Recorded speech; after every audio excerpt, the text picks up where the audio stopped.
field. That one's stalled to the right. Hunter on the move, racing back. It's over his head. It's gone. It's into the bullpen. This game is tied. This game is tied. David Ortiz. David Ortiz. David Ortiz. This is Red Sox Beat on CLNS Radio. I think it would be a big statement if John Farrell started Travis Shaw on opening day, and I'd be totally cool with it, because I think it would. If that doesn't give Sandoval motivation to play better defense and play better, period, nothing will. I think they're going to make Jeter that first unanimous vote, and I hate that about baseball writers. If you belong in the Hall of Fame, you get voted in the Hall of Fame. Achievement or a new milestone. They don't just be like, "Yay, we signed this player, so we're going to have a ceremony." Like, no. Now to your hosts. All right, Red Sox Beat, CLNS Media, of course, the leading online provider of audio and video coverage for your Boston Red Sox. The network is at CLNS Media on Twitter, Facebook, search the same thing as well. Check us out on our new website, clnsmedia.com. Our Twitter handle is now new. It's at Red Sox CLNS. It's going to cover all of the Red Sox coverage on CLNS Media, not just exclusively the show. So a little rebranding there. So it's again at Red Sox CLNS. Red Sox Beat Podcast is still a thing on Facebook at the moment, so you can search us there as well. And spring training games are here. Red Sox season's right around the corner. Lauren, I know you're very excited. Jess is here as well. And guys, it's just been a couple big things, but Blake Swihart's been the topic. But a lot's going on so far in spring training, which it's been good. At least there's been some storylines. Yeah, it's been fun. It's been ever since JD Martinez signed. I feel like the season's kind of picked up, and I've been ready since October for baseball season to come back, but now I'm really ready. Yeah, it's been fun so far. They had a pretty good start. They won, 4 or 5 games in a row to start. They faltered a little bit more recently. Spring training doesn't really matter if you win or lose, but there's been lots of runs. That's for sure for both sides. Yeah, it's been these games. Obviously, I'll admit I don't watch too many of them. They're spring training games. They play them in the middle of the afternoon. Sorry, have a day job. But at the same time, it's nice to, at least see these guys getting full speed reps and who's going on what games, what they're doing, things like that. And I think the biggest guy that's benefited from spring training so far has been Blake Swihart. And this guy has been on a tear, and he's been playing his way into the lineup. And we did talk about this last week about, who would be the guy, between Marrero, Brock Holt, and Blake Swihart to be left out of this situation, because it really is 3 people for 2 spots. A lot of us said Blake Swihart really needs to make this team, and I think he's basically playing himself onto this roster, especially the way he's played the last week and a half. Oh, yeah, there's no doubt. And I know last week, going through our conversation, it kind of seemed like Brock Holt was the odd man out the more we talked about it, and now it just kind of seems like it's inevitable at this point. I mean, you can't send Blake Swihart, who's just been absolutely on fire since spring training started. You can't send him back to the minors if this is how he's going to continue into the regular season. I can't see them doing that. It is interesting, though. You still read articles and look at what people are saying, and people still want Holt. Like, they really want him in the clubhouse. And so I'm really wondering if they're going to get rid of him, because it doesn't seem like they're going to, at least from the fan perspective and from them liking him in the clubhouse. Maybe it will be Marrero, because, Swihart's insane. He's 9 for 21 in spring training. He has 5 doubles, 4 runs, 8 RBI, and a home run. So anytime you got 429 average, 8 RBI, and 5 doubles in 7 games, you're never going to complain with that. So, and I don't even care if it's spring training. Those are numbers regardless. Right. You're still facing guys. AAA pitchers, Major League pitchers. It's not like you're still facing enough talent that you still need to get hits. So, and he's really doing it, and he's obviously trying to prove that he should be on the team since he's out of options. It's pretty much keep him or he's gone. So, he's looking really good so far, and I'm happy because he is a good hitter, and I'd like to see him play here. Yeah, I think that the way he's playing this spring and the versatility that he does have, and look, they're starting to play him in different positions, things like that as well. He can play everywhere and he can hit, and I think the inconsistencies of Brock Holt. Now, would I be surprised if they dump Marrero because of what Brock Holt has done here? Yeah, I wouldn't be surprised by that. And am I okay with that? Not really, but I'd get over it. It's not like it'd be, I'm not going to watch the Red Sox because Brock Holt's on the roster. No, it's not going to change my mind, but I do see the value in Blake Swihart. I just obviously don't see him as a catcher at this point because of the way the catching situation has been here in Boston and what Vasquez has done, and Sandy Leon has come out of nowhere, obviously, the last couple of years and become a pretty consistent staple behind Vasquez as well. Last year was pretty much 50-50, but with Swihart, I know they're talking about him playing left field. he obviously did that before he got hurt and missed an entire year and really hasn't been the same since he got hurt in left field at Fenway Park. Was that 2 years ago now? And look, can he go back to being an outfielder? Yeah, probably. But at this point, he kind of got screwed, and Benintendi took that spot because they had to play him when Swihart got hurt. Is there any value in him playing the outfield in these spring training games other than just getting him reps everywhere? Or are they legitimately thinking of Blake Swihart in the outfield now they have JD Martinez and company? I mean, I think it's a good option to have. See if he can still play the outfield. Obviously, I know down spring training stadiums are much different than the major league ballparks up here, but just to kind of show his value, see if he still has the ability to play the outfield. I don't think he'll have an issue with it, but I mean, it could also be, looking into the future, like a trade deadline kind of thing, trade bait, showing his versatility. And if he continues this offensive surge he's on, he's gonna produce a lot of interest. Yeah, I think that it's good either way because whether they're planning on playing him in a specific place or not, just get him to play as many positions as he can at this point. And because there's really no specific place that is his. Because he's really if he's gonna play at all, he's gonna be playing in several places. So I see a good thing that they're playing him in the outfield and playing him in different places. It really can't hurt to be well versed in all the different places. So yeah, he's doing really well. And a couple other guys who were raking so far in spring training. Just mentioned Benintendi. He's 7 for 14 with 2 homers and 4 RBI. He's hit the homers in the last couple of games. So he's hitting a cool 500, and Sam Travis actually has the most at-bats of anyone so far in spring training, and he's also killing it. He's hitting 320 with 2 homers and 7 RBI and 5 runs and 4 doubles. So, yeah, the 2 best players right now, numbers-wise, are Swihart and Travis with Benintendi right behind. So the young guys are doing some things here early on. Leave it to Sam Travis to make a push for the Major League roster. Our fellow Red Sox member here in CLNS, Nick Wally, will be very happy to hear about that.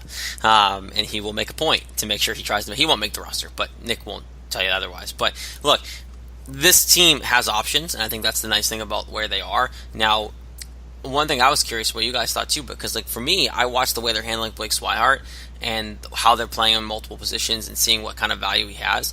Do they pull a rug from underneath him and just let him go and try to make a move from within the spring? Because right now his value is pretty high. Coming off injury, he looks healthy, and everyone knows he's versatile, but he can catch, and that's his primary goal. Does someone who needs a catcher or someone who needs that kind of person come to the Red Sox in the spring, come to Dave Dombrowski and go, hey, what would it take? Would the Red Sox try to pull something off? I think so. I guess it really depends, too, on where people like Tyler Thornburg and Carson Smith stand. Like, well, we need another reliever in that bullpen. Well, we need another starter. We have Eduardo Rodriguez, questions up in the air. Stephen Wright, we don't really even know what's going to happen with him. And, we don't know what's going to happen with David Price or even Rick Porcello. Is he going to pitch well? So I think it comes down to what's offered, what we need, and kind of what's out there. I don't think Dave's just going to give them up for peanuts, but I think if Swihart keeps doing what he's doing, he's going to be worth something like substantial. Yeah, I think they might. And I don't want this because I really want to see what he can do for the team, but I feel like that they are going to get rid of him because they're going to see that he's playing well, so he'll have more value and get something for him, and they're also going to see that there's nowhere specifically for him to play, and if he wants a chance to play, he's going to have to go somewhere else. So I feel like for them and for him, it probably makes the most sense to get rid of him, even though I don't think they want to do that, but I think they probably will. See, I think they really only get rid of him if someone comes to them and stupidly overpays, because I really do believe that Dombrowski and the Red Sox brass do like Swihart for what he brings to the table, and I think they see value in him basically being that Brock Holt player, that utility super guy who can do kind of everything, because he is a better hitter than Brock Holt. And if there's a situation that came down to it, who would you rather have, say, pinch hit in the later ends of the game? It wouldn't be Brock Holt, it'd be Blake Swihart. So I think if there was to be a team that came to Dombrowski before the beginning of the season and tried to get him to say, get rid of Swihart, I think it would end up being a pretty hefty load in terms of what they'd have to give up for him, because I think right now Dombrowski's not just going to shake him loose. No, especially if he keeps doing what he's doing.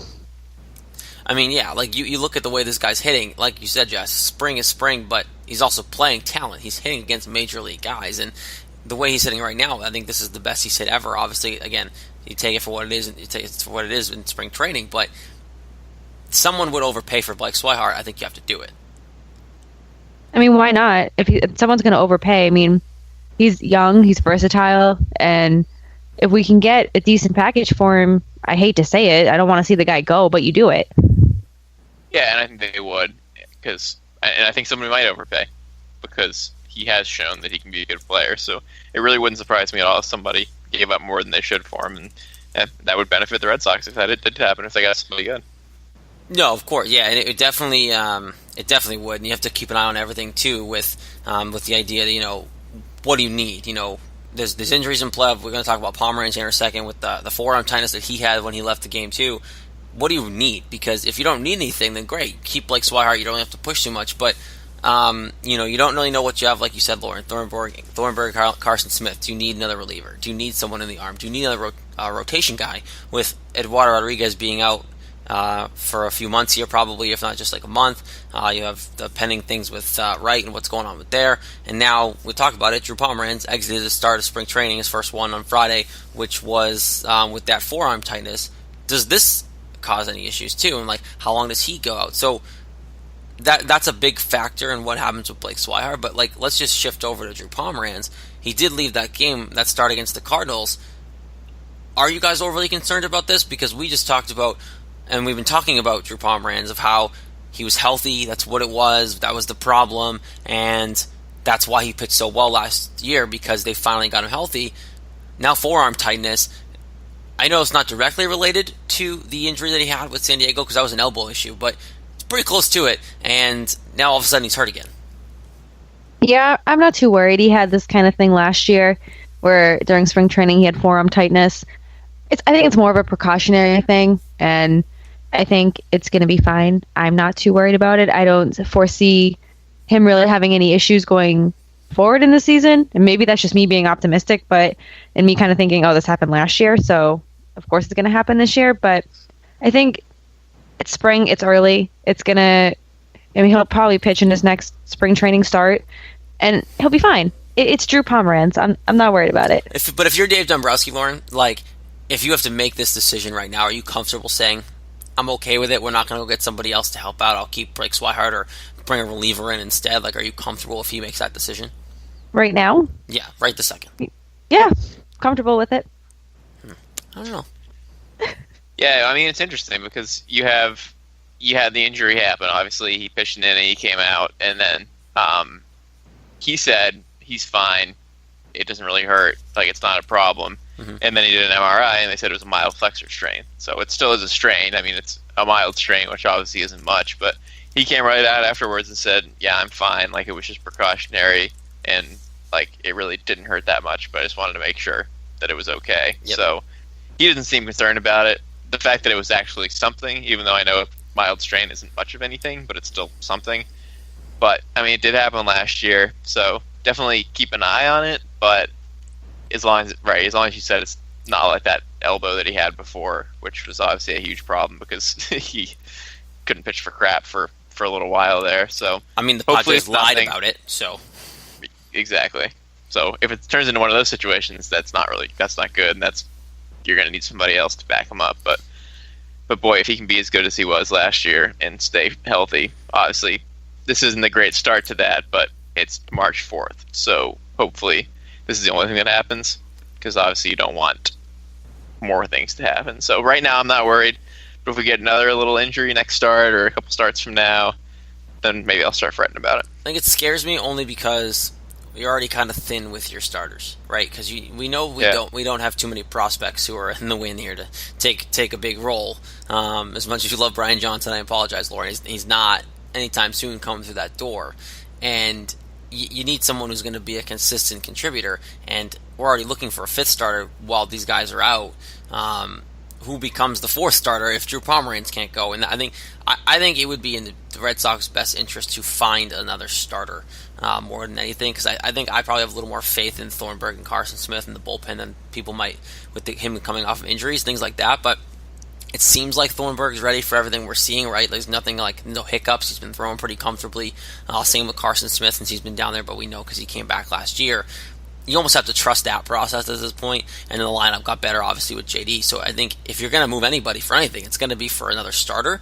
And at this point, I think you have to do something, because even if, say, Drew Pomeranz is fine, do you trust Eduardo Rodriguez or Steven Wright long term to be your fifth starters when they're always having issues? And it's always nice, I think, just to have that extra arm, especially with the uncertainty of what's going on right now. I trust a healthy Steven Wright, but I mean, the healthy is the key word right there.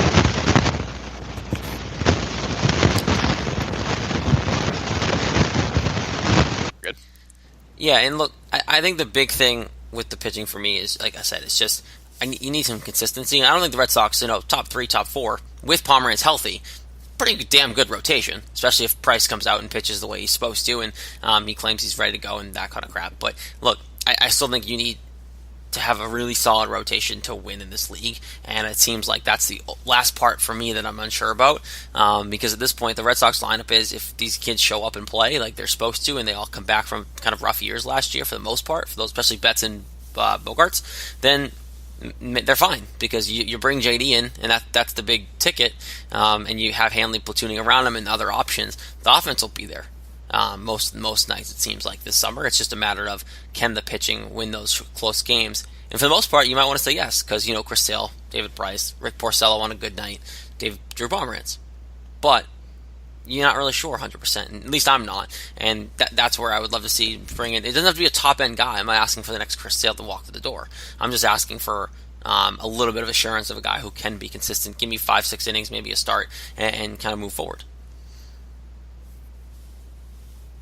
Yeah, I think that some people are really comfortable with the rotation, and then you see other people who are like completely freaking out about it. I know Alex Barth on our coverage does not trust the starters at all. He's like, please give me somebody else, because I don't trust Erod and Wright, and he thinks Price is going to blow his elbow out, and that's most of the season. So it could get thin fast, especially if anything does happen to Pomeranz, as we've talked about here. So I'm pretty comfortable with it, but I can see why people would freak out, so it might be good to get somebody else.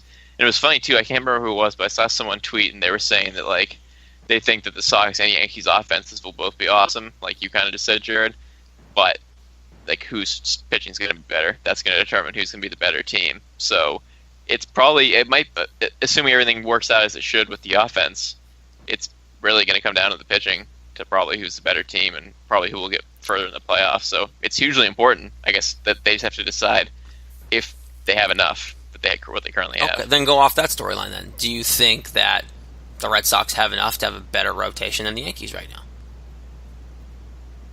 I think it's pretty equal right now, just based on the lack of knowing of what the bottom of the rotation is going to do. Yep. I mean, the top 3 or 4 could be the best, depending on who you have, and if everyone stays healthy, it could be the best top 3 or 4 in the league, no question. And you've seen it from all of them, so I have faith that they will be. So I think, just from my optimistic perspective of thinking the guys we have are really good, I think the Sox have the edge right now, but it is close with the uncertainty. So definitely if they get somebody else, I would 100% put them ahead, just somebody for depth. It's just hard to know what you're going to get from Rodriguez and Wright at this point. And see, for me, I think I give the edge to the Yankees, because Tanaka is Tanaka, we know that. Then CC resigning was the big thing for them, because he's kind of had that rejuvenated year last year, and everyone around him loves him as a teammate. So I think that he likes to flourish off that, and plus I think the whole bunting fiasco made him want to pitch against the Red Sox that much more this year. So I think CC's quality, I think obviously Severino's quality, and then you have people in like Montgomery, who is the second season guy, and then people forget Sonny Gray is still a Yankee guy. It's like he's not gone, so that's a quality. I did forget about him. Yeah, like Sonny Gray is still in the Yankees rotation, so he's now your 4th, 5th starter. Sonny Gray is a top rotation type guy in most teams. So now you go to the Red Sox side of things. It's Sale, it's Porcello, it's Price. I would take Sale over Tanaka, but I would take CC Sabathia, I think, over David Price. I would take Severino over Rick Porcello, and I might even take Sonny Gray over Rick Porcello some nights. So right now it's the Yankees, but I think if you can figure out one more guy to like depth in there, or if Brian Johnson can be a miracle worker and come in and take a spot, fine, sure, Lauren, I'll take it. But like, I think right now, almost because of Sonny Gray's depth piece of being in that rotation, it helps the Yankees in that system. I hope when the Red Sox play the Yankees, every time CC Sabathia pitches, I hope they bunt against him. I don't care who's on base. I don't care what the score is. I just hope everyone gets up there, at least just like show for a bunt. I think that would be hilarious. I think that would get inside his head, and it would just play some kind of mental game, because he clearly had a meltdown about it last year. So, I mean, why not? And if so you're going to give the edge to CC Sabathia, then let's just all bunt against him, and then all of a sudden we have the edge. That's your whole thing. Red Sox are better because CC Sabathia gets upset about punts. Yeah, I'm on to something here, guys. Right. Oh man, and look, I do think the Red Sox are going to be a quality team. Do I think they're going to win the division? I don't know that yet, and I'm going to hold that off because I'm sure we'll predict before the season starts, so I'm not going to say that now. But look, I think overall, yeah, the Yankees might have a better rotation. And that doesn't mean it's going to stay that way. Who knows who stays healthy? If Drew Pomeranz is 100% healthy and this is a scare, maybe I'm a little more optimistic. But I think overall, right now, I'm more pro-Yankees than anything in terms of the rotation. So you're turning a Yankees fan before our eyes? No, God no. I would never root for the Yankees. The day I applaud the Aaron Boone home run, just put me in the grave. Just I'm done. Nope, I don't want to live if I support the Boone home run. And Aaron Boone and Wakefield Weekend, that's a great transition. Like reunited at spring training, and it was weird, and I didn't like it, and I know Lauren didn't like it, and I don't think I was ready for that. It's been like 15 years, right? That's what it was. Yeah. I don't think I was ready for that. I'm never ready for it. Like I said, I met Aaron Boone last year or the year before, and he's just like, "Hi, I'm Aaron." I'm like, "Not yet, not ready." I know you ruined my life, sir. I don't want to meet you. I don't like you. No. Like you ruined my 13th birthday. Screw you. Like we are not on good terms. But hi, I'm Aaron. Hi, I'm Aaron. Oh, I know. Trust me. Yeah, I know who you are. World Series 3 pressure. But no, I mean, it's cool to see anything like that, because obviously we know what happened in 2003, and it's just cool to see when something like Wakefield, who gave up that home run to Aaron Boone, and right. I don't know, like I'd be like, no, I'm not ready to even shake your hand. I'm not ready to look you in the eye. Like, you crush this whole organization with one swing of the bat. But I mean, it's always cool to see, and I like when Yankees and Red Sox people get together. It's like, oh, we don't always hate each other. That's during the season they do. Right. It's like we can't be seen with each other because somebody will take a picture of us. Seriously. They didn't care. They took pictures and they were chatting it up. Right. They moved on. Of course, Boone moved on. He was the savior of the Bronx. But it looks like Wakefield has moved on, which is, I guess, okay, considering they won the next year. But I guess that's probably when they moved on. Yeah, it's kind of old now. Some other smaller stories from spring training before we get out of here for the week. David Ortiz returns. Was in full uniform, snapback, baseball cap and all, ready to go. Looked like he was ready to take some swings, platooning with DH with JD Martinez. And I know it pretty much ended Jerry Carabas' day from Barstool Sports on Twitter, because he just was all about it. But one thing that was cool about it was I didn't really realize that JD and Ortiz really didn't ever have interactions before. So like, Ortiz basically was there to like welcome him into the brotherhood of playing for the Red Sox, which is sweet, because like that's kind of what sounds like drove JD here, was to win, and obviously the money didn't hurt, but like it seems like him meeting David Ortiz and like really having that introduction to the Red Sox was almost a really good, exciting thing for Martinez. Yeah, I mean he was chatting it up with them. I saw a lot of pictures of the two of them chatting for like a pretty long time, so I'm sure Papi was filling his head with all kinds of Red Sox information, and we know that JD was a Red Sox fan because he went to the game for his 19th birthday, and his family members are Red Sox fans. And P. Abraham wrote a good article today about just how his family wanted him to be here, and he was just kind of sold on the whole Red Sox thing, and he seems to be ready to win here. So I'm sure Papi saw that he was ready to win here and said, "All right, I'm going to get this guy in shape." And I mean, obviously, we know that Ortiz was talking earlier during the offseason about how the Red Sox need to get that big power bat. They need to get the replacement for David Ortiz.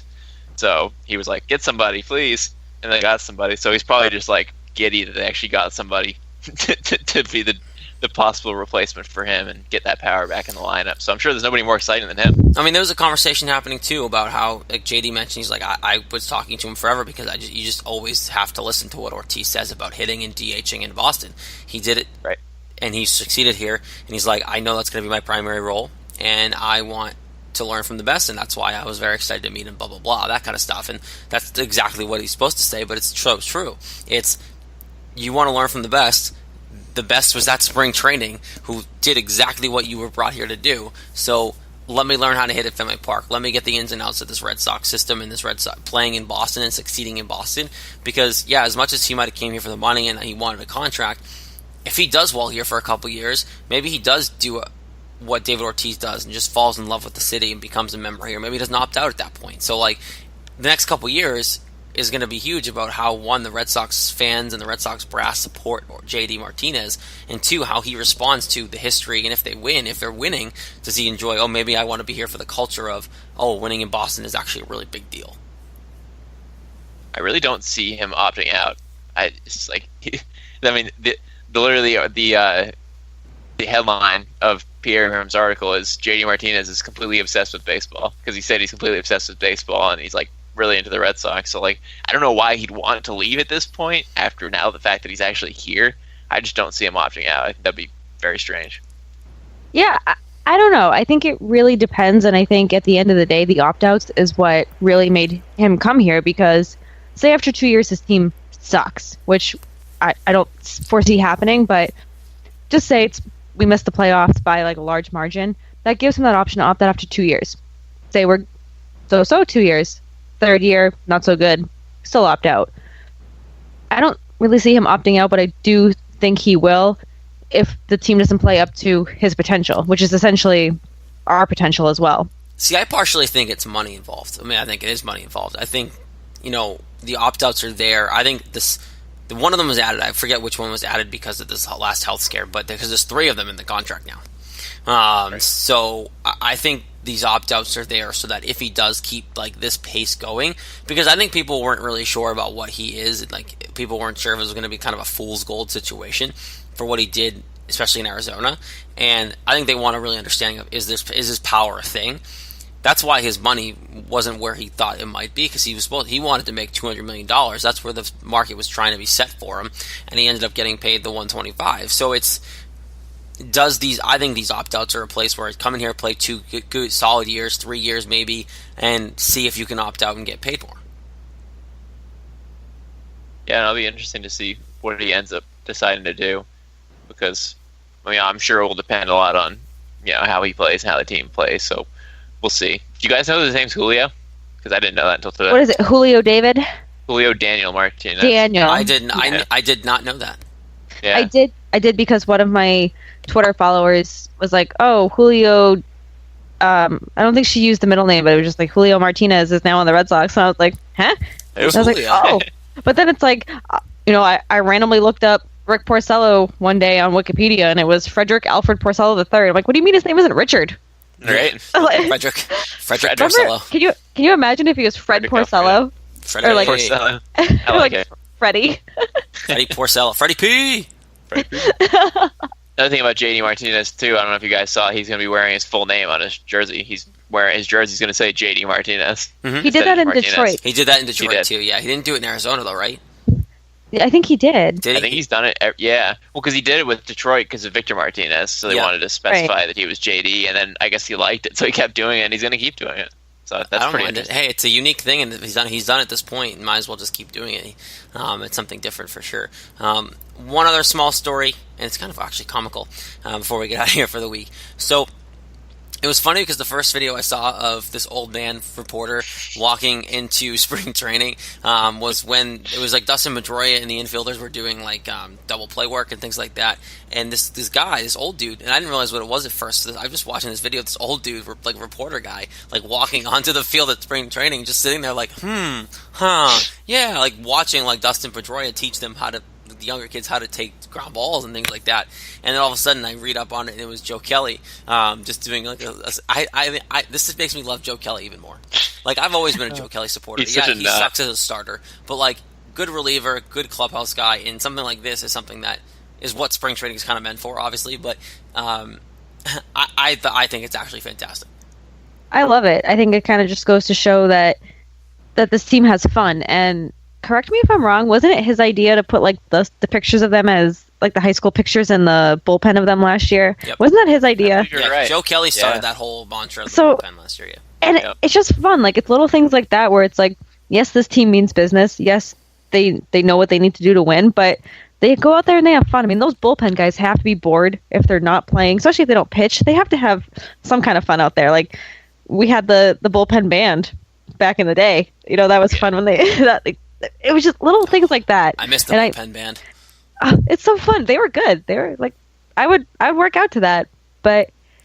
And Joe Kelly's just, he's so much fun. I love when stuff happens like this in spring training, just because it's not to be taken so seriously, but obviously serious enough. It's the perfect amount of fun, and I love fun. Yeah, he's a nut job. This is so funny. I don't know if you guys read the whole article about it from Rob Bradford, but it is hilarious. Like, nobody knew it was him, first of all. And I didn't know it was him. There was a close-up online, and I was like, who is that? I can't figure it out. And nobody It was knew good. nobody knew for hours too. Like, they didn't like mention. They're like, yeah, some old guy. Somebody dressed up as an old guy, and like they didn't know who it was. So yeah, he's just walking around, and all the guys were like creeped out, and they were like, who is this awkward old guy just like walking around creepily on the field next to us? And they just like, I read they all ignored him, and they were just like, who is this freak? And then he didn't do anything, and then Kelly said he got out there at 5:15 in the morning and did all like this makeup and got all ready for it, and then there was a security guard who was like 70 years old who was like telling him to get out, and he's like, no, and he started to chase him out of the place, and Kelly like, don't call the cops on me. like he really went for it all. He was totally in for the joke on everybody, workers, players. He didn't care. He just wanted to screw with everybody, and clearly it worked really well because he freaked a lot of people out. Yeah, I mean, it freaked me That out. was hilarious. Like, it was a great little thing they did, and look, I'm not one for obviously the showmanship of little things like that, but I honestly think it was great because I really had no idea it was him. Right, and it's funny too because he said that he couldn't believe that nobody like tried to like beat him up or like get him off the punch him or knock him down, because he said. Joe Kelly said, quote, if I was throwing a bullpen and somebody started throwing a ball at me from the media, I'd be cussing them out. They thought I was a regular person. They were just taking it. Because he was like, he was throwing stuff out. Like, he was totally screwing with them. Yeah, he was like really screwing with them. Yeah, it wasn't just like an old guy like, oh, what do you think on the field? Like, he was throwing stuff. He was having a good time. And he was trying to like piss them off. Yeah, I think it's because I was waiting for him. I expected this kind of thing to be like, hey, what are you doing on the field? And like end up like getting like on a shoving match with the guy, and then eventually like his mask falls off, and then it's just Joe Kelly there with like some old clothes on. That'd be hilarious. That's what I expected. Joe, how you doing? Yeah. Oh, hey, No, Joe. yeah. Oh, my bad. All right. What are you doing? Yeah. So, look, it's spring training. I love it, and I think stories like this make for basically entertainment through spring training and the monotonous of, hey, who's going to catch for the AAA team and who's going to do all this, and it's just a nice way to like break it up when your guys aren't all playing. So, spring training's in full effect, and of course, basketball season is here as well, and that. Me and your favorite hardwood heroes have returned to action after the All-Star break, and it's time for you to put your fantasy knowledge, of course, to the test and win huge cash prizes every night playing one-day fantasy basketball at DraftKings.com. At DraftKings, there are so many ways to play. Choose from public contests with huge cash prizes or private contests where you can compete against your friends. They even got beginner and casual contests, and don't forget, if you haven't played before, now you actually get matched up against some similar skill-level people as well. And the best part, you get to draft a new team every day, which we all know is the best part about fantasy, except for that, winning the cash, of course. And just ask Dan from St. Louis or Jeremy from Austin. They both turned a $3 entry into $1,000. You get huge cash prizes and bragging rights awaiting now at DraftKings.com. Use our code now CLNS at DraftKings.com to play free with your first deposit for your share of $10,000 in total prizes tonight. Do not wait. Again, use our code CLNS at DraftKings.com now to choose your lineup, and you can seriously cash in tonight only at DraftKings.com. The game inside the game. Minimum $5 deposit required. Eligibility restrictions apply. Of course, check out DraftKings.com for details. Now, guys, we're doing this. We're in full swing. We love it. We're excited for regular season, and we're looking forward to a phenomenal season, hopefully, for the Red Sox. Don't forget, on Twitter at CLNS Media is the network. CLNS Media Facebook as well. So definitely search there for all the other content that's going on. The new at Red Sox CLNS rebranded Twitter handle for all the roundtables, this Red Sox Beat podcast, as well as the news feeds once the season gets up and running as well. When stuff happens more often than not, we'll get those back up and running, all coming off one Twitter handle at Red Sox CLNS. And of course, the written coverage at clnsmedia.com as well. For Lauren Campbell, Jess Thomas, I am Jared Scally. We'll be back next week for another hopeful Joe Kelly sighting in an old man costume. Who knows? This has been Red Sox Beat here on CLNS Media. We'll touch base next week.